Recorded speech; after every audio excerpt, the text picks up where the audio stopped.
the Johnson Wax Program with Fibber McGee and Molly.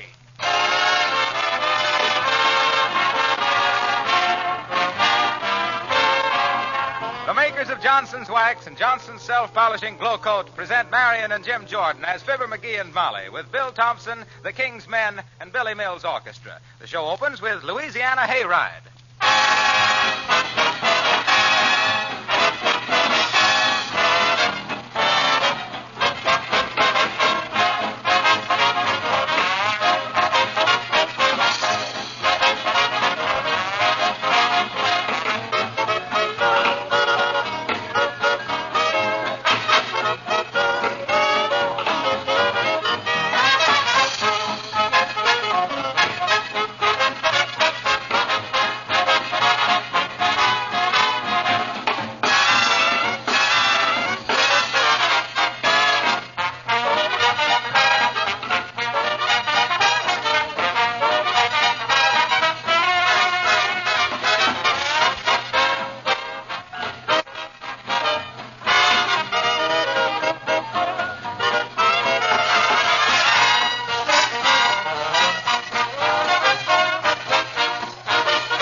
At least once to every married man comes this haunting question.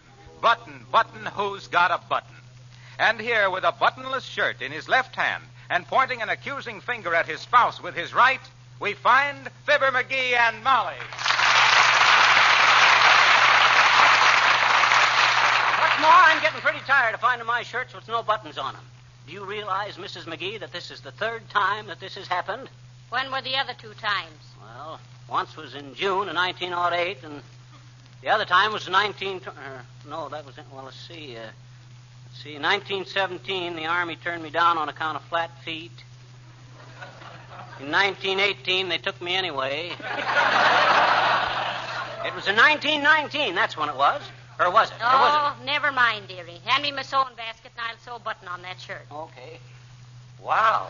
Is this just a sewing basket? Look at the stuff you got in it.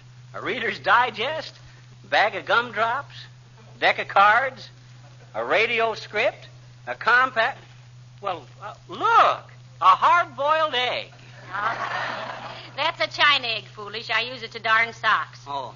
Well, I wish you'd keep our scripts and our eggs in different places.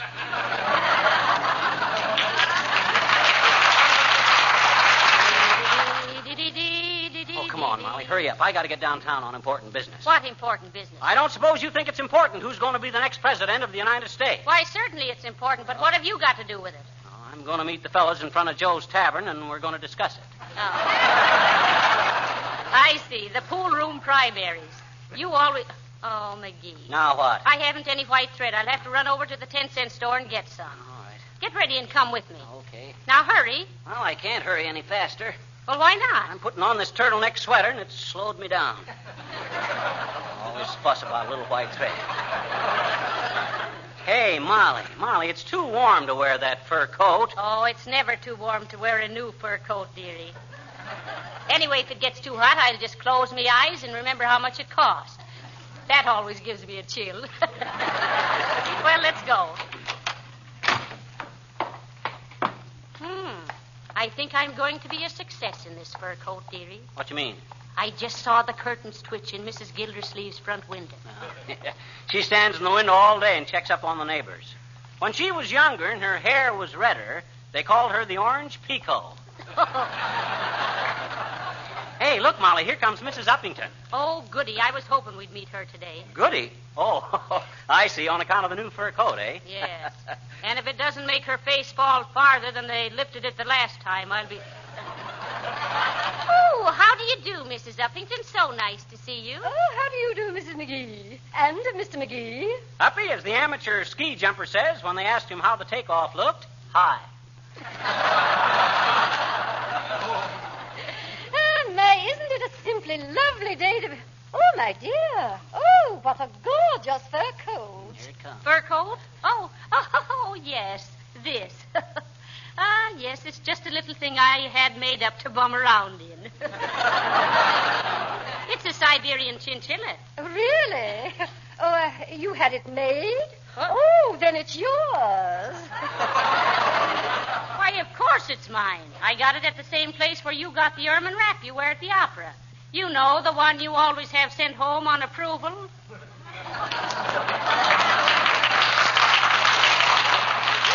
Well, really, it looks devastating on you, Mrs. McGee. It takes away that dumpy... I mean, you don't look so pudgy. Well, it simply does wonders for your figure, my dear. Oh, thank you, Mrs. Uppington. So sweet of you. And I do value your opinion so much. Oh, now, please, my dear. No, really. They say you were one of the best-dressed women in the country in your day. And in the country. So you really like my coat, do you? Oh, indeed I do, Mrs. McGee. You know, I think I shall order 2 exactly like it. They'll make charming little rugs for my rumpus room. They'll feel so lovely underfoot. Well, I wouldn't know about that, Mrs. Uppington. So few of our guests come barefooted. Yes, what? Mrs. McGee, do you mean that my guests are... Very well. Goodbye. Goodbye, Abigail.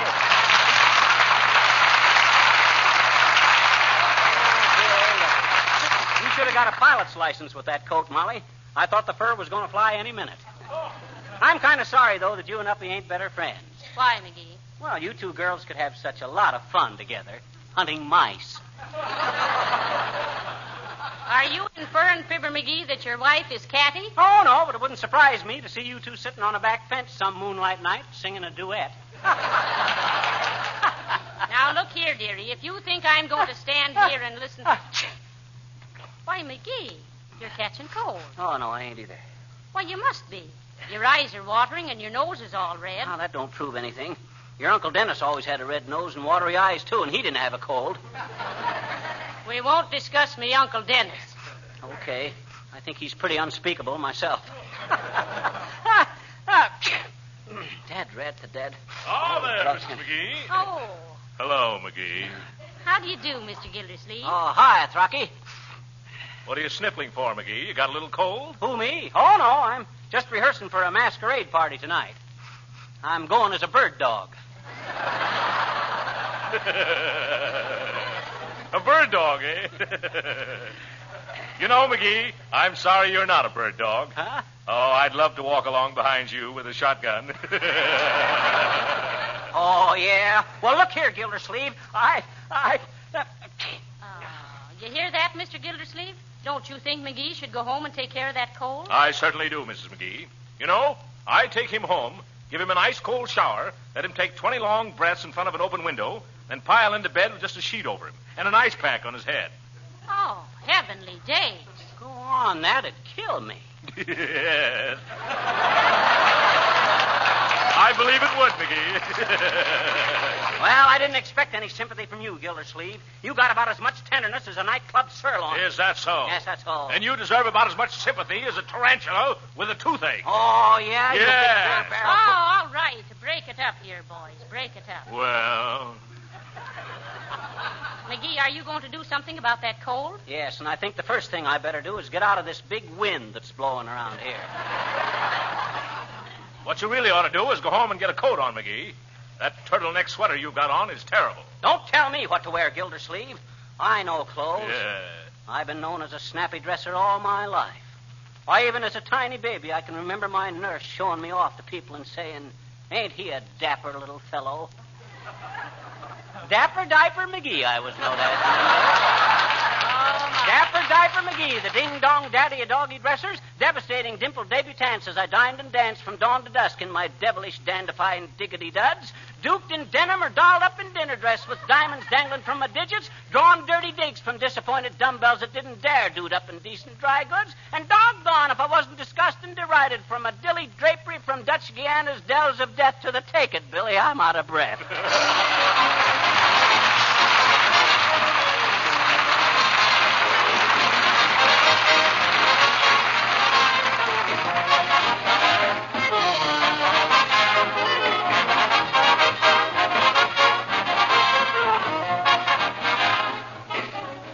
waiting for Fibber and Molly to return, I'd like your attention for just a minute.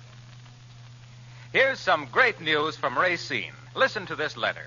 Dear Harlow, don't forget to tell our listeners about the new consumer dividend we have just declared for all our loyal customers. A dividend of 1/3 more for their money when they buy Johnson's self-polishing glow coat and Johnson's paste or liquid wax. Tell every housewife that right now on most dealers' counters, she will find extra-large packages of glow coat and Johnson's wax containing 1/3 more than the regular sizes.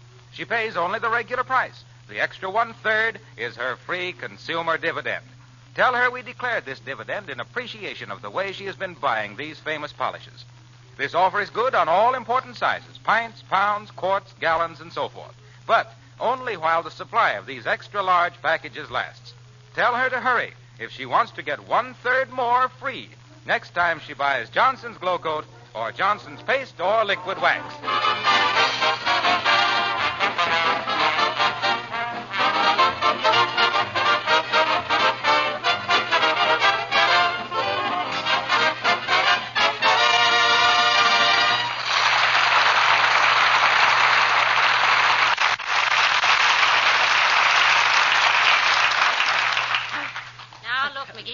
Walk any farther. I think you ought to go home and go to bed while you're sniffling and sneezing. Oh, no, I'm okay, Molly. Boy, this sure crept up on me quick, didn't it? Well, try and close your pores a few minutes, dearie. What do you mean, close my pores? What do you think my skin is made out of, Venetian blinds? Shucks, why did this happen to me? Hi, mister. Hi. Oh, hello there, little girl. You better not get too close to me. Why? I got a cold in the head. Or something. It must be a cold. Huh? I says, look, don't you know colds are contagious? I know it. Say, mister, you remember my doggie, Margaret? Uh-huh. He's got a bad cold, too. Oh. Oh, she has he? Incidentally, what kind of a dog is Margaret? A poinsettia. Go on. A poinsettia is a flower. It ain't a dog. Oh, yes, it is. Oh, no, it ain't. Oh, yes, it is. Oh, no, it ain't. Oh, yes. Well, I bet you Margaret is, I bet you. You mean to stand there with your little half socks full of ankles and tell me your dog is a poinsettia? I do. His mother was a pointer and his father was a setter.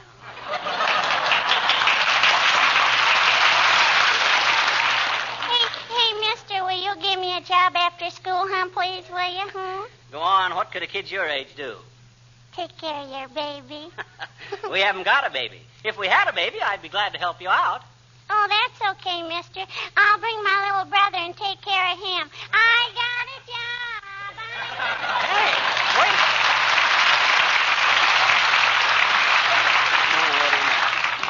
wait. Well, grow me a beard and call me Orson.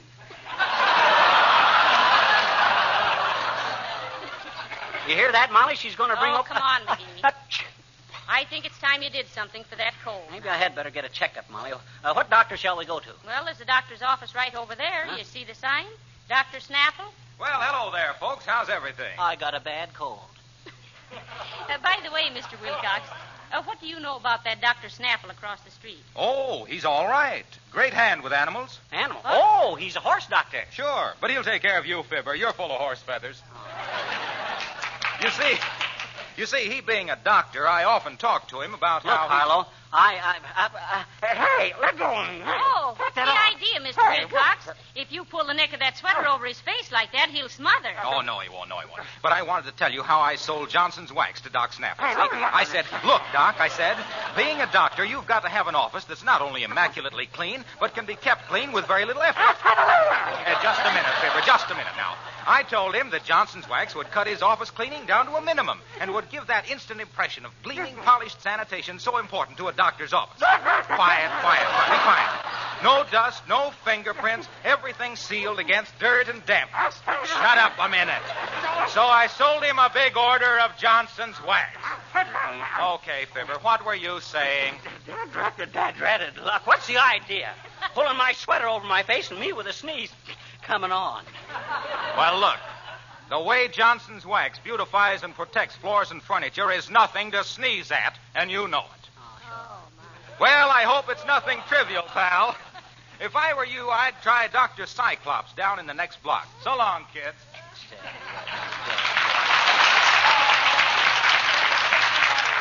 He sure loves his work, don't he? He does. That guy wouldn't mind going to the electric chair if it had Johnson's wax on it. It'll be just a love seat to him. Well, I suppose he certainly is. Good day, my dear, and good day to you, Knucklebrush. Why, what seems to be your trouble? Oh, he's got a bad cold, Mr. Boomer. I'm taking him to a doctor right now. Totally unnecessary, my dear. I have with me the famous old Boomer remedy for a cold which has been in my family for generations. Which, the cold or the remedy? Both, sniffle snozzle. We were so susceptible to colds and coughs, we became known as the Whooping Boomers. This remedy was devised by my great-grandmother, Beulah Boomer, who was stolen by the gypsies when a mere child. Oh, not really. Yes, indeed. But she came back the next morning with 4 gypsies which she'd stolen herself. Well, let's see the cold remedy, Boomer. Might save me a doctor bill. Certainly. Now, where did I put Grandma Beulah's cold cure? Have it right here somewhere. Cold cure. Here's a small bottle of nitroglycerin. Have to be pretty careful with that. I remember young Louis the Lamb from Alabama got blown up that way. Careless fellow. But that was Louis all over. Here's a note from another unfortunate lad. Poor chap. Just discovered a gold mine in California. Terrible predicament. Well, what's so terrible about that? My dear, he struck gold while digging a tunnel under a wall in Alcatraz. What's this? Oh, yes, a small electric battery for a jockey's saddle. Say, tell me, do the horses around here run on AC or DC? Can't you tell by looking at the plugs?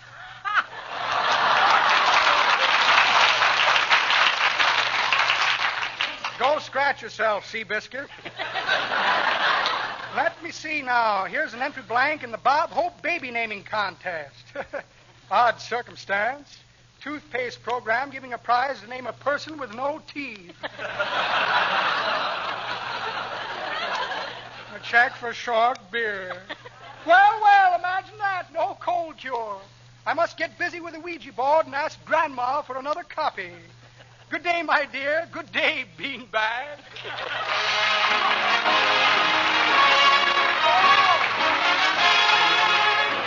Folks, the King's Men present their own beautiful arrangement of Lazy Rolls the Rio Grande. Lazy river rolling along, rolling along. Lazy rolls the Rio Grande. It doesn't make a bit of difference what you do. 'Cause lazy rolls the Rio Grande.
Drat it, why do I have to go and catch this? Oh, heavenly days. Hurry, dearie. The doctor's just a few doors down the street. Well, for scream's sake. Hello there, Cupid. Hello, Fizzer. Why, hello, Mr. DePopulis. Hi, Nick. What in the name of, for the love of goodness sakes, is the matter with Fizzer, Cupid? The poor lad seems to have just caught a bad cold in the head. Yeah. Oh, that's too bad, Fizzer. Why don't you try the remedies I'm getting from my brother? He just sent it to me day behind yesterday. Who sent it to you, Nick? My brother, Laos. Well, that's a fine way to talk about your brother. Oh, that is not meaning to be a derogatory remarks, Cupid. That's my brother's name, Laos. Oh. You see, when I'm being born, my mother is meaning to call me Nicolaus, but I am turning out to be twins. Oh. Twins? Sure. And so my mother is calling me Nicky and my brother Lousy. Well, you know, it was all very confusing, I'm thinking. All day long, people were always asking me, boy, are you him?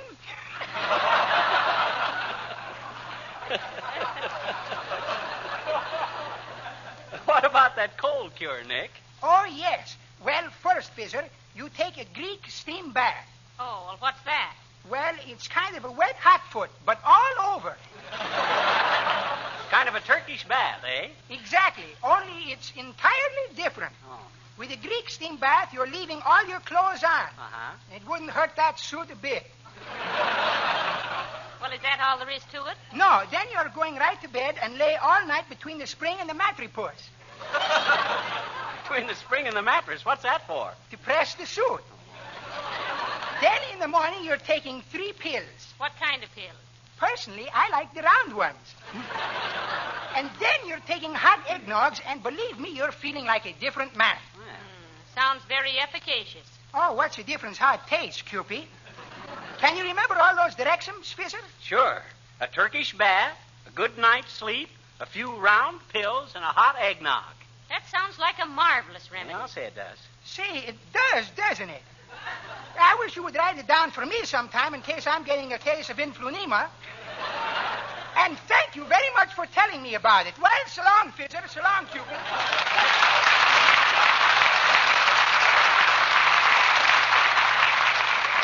What we really need, McGee, is a sure cure for all the people we know who know sure cures. Well, here's Dr. Cyclops' office. Let's go in and find. How do you do? I hope you have an appointment with Dr. Cyclops. He's extremely busy these days. Well, how's he getting along with his book, dearie? Oh, he's... Why, how did you know the doctor was writing a book? Well, why should he be an exception? I was going to write a medical book myself once, sis, but it was about a doctor that had his practice in Africa. And one day he started to give a gal a hypo, and when he pinched her, she gives him a dirty look and says, real haughty, Dr. Livingstone, you presume. My hot tonight. That ends the first chapter, and the climax of the book starts... Oh, good morning, Dr. Cyclops. Good morning, Miss Jones. My, just had an interesting case at the hospital. Man came in and couldn't stop laughing, simply howling with glee. But he's resting now. Well, what was wrong with him, Doc? Oh, just overwork. He was a good humor salesman. You waiting to see me? Yes, we were, Doctor. Me husband seems to have a bad cold. I'm Fibber McGee, Doc, and this is Mrs. McGee. How do you do, I'm sure? Oh, yes. Just step into my office, please. And Miss Jones. Yes, Charlie. Patient's present, my pet.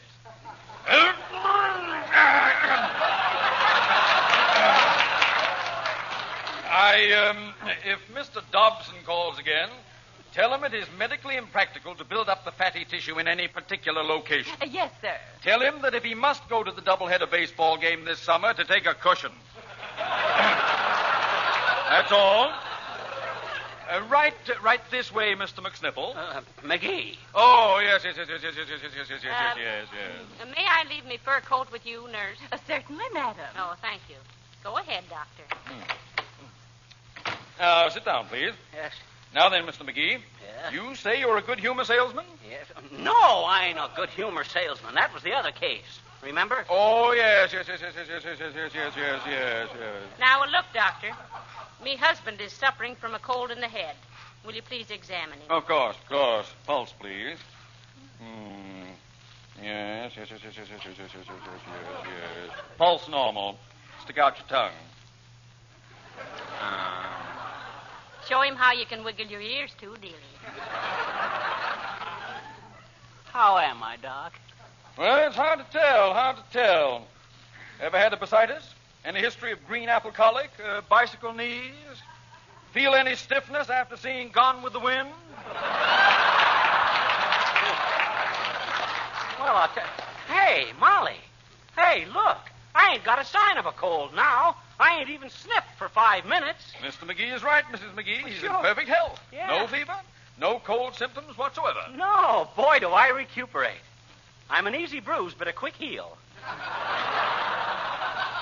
What's all about that? Thank you very much, Doctor. Oh, yes. I'd suggest you leave your name with Miss Jones as you go out for our mailing list. Having a special on fractures next week. Good day.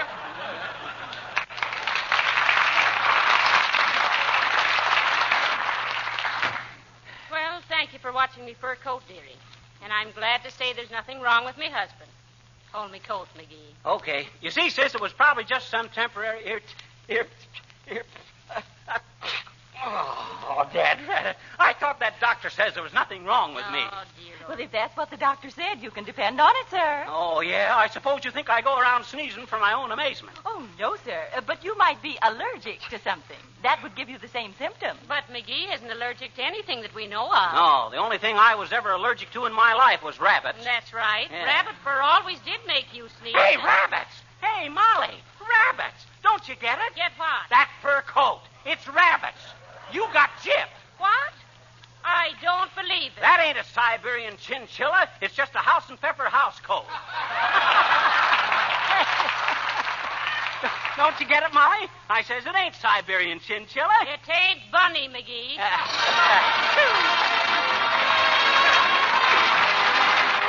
Yesterday, a lady asked me, just what is genuine Johnson's wax? I answered, it is a blend of pure waxes, including the extremely durable Carnauba wax from South America, carefully blended to provide the toughest, most wear-resistant material you can possibly put on your floors. In order to have the very best waxes that money can buy, S.C. Johnson & Son maintained their own research laboratory right in Brazil, in the heart of the Carnauba wax country. There are many kinds of natural waxes. Some would be too hard for you as a housewife to use, others would be too soft. But Johnson chemists have had 50 years' experience in perfecting the blend of pure waxes which you buy as genuine Johnson's wax. They probably know more about protective household waxes than anybody else in the world. That is why genuine Johnson's wax gives such complete satisfaction. Why it protects and beautifies the floors, furniture, and woodwork of so many thousands of homes the world over.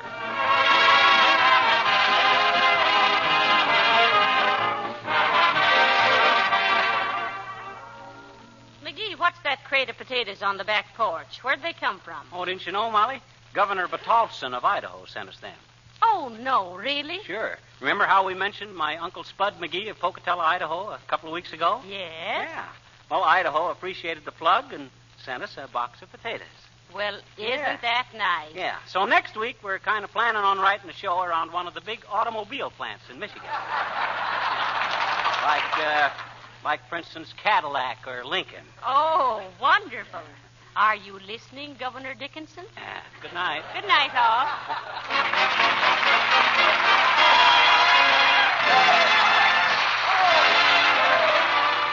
This is Harlow Wilcox, speaking for the makers of Johnson's Wax and Johnson's Self-Polishing Glow Coat, inviting you all to join us again next Tuesday night at this same time. Good night. This is the National Broadcasting Company.